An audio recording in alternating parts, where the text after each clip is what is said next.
حضرت امام حسین میدان کربلا میں تھے تو تھوڑی سی جگہ کھود کے نا امام حسین نے تو خندق کھودی، تو خندق کھود کے نا آگ جلائی جاتی تھی، یہ حفاظت کا ایک ذریعہ تھا تاکہ دشمن نہ آئے۔ تو امام حسین نے اپنے خیمے کے سامنے خندق کھود کے اس میں آگ جلائی تاکہ پردہ رہے، عورتوں کے پاس کوئی دشمن نہ آئے۔ تو ایک شخص سامنے کھڑا ہو کے کہنے لگا حسین تو نے دنیا میں ہی آگ جلا لی ہے، معاذ اللہ ثم معاذ اللہ، کہنے لگا آگے تو آگ ملے گی، یہاں جلا لی ہے۔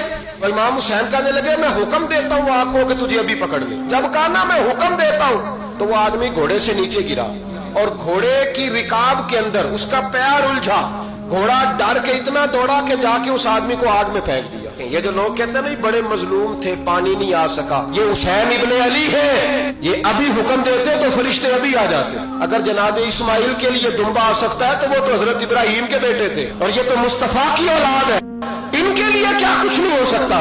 لیکن امام حسین نے پسند کیا تھا کربلا کے جہاد۔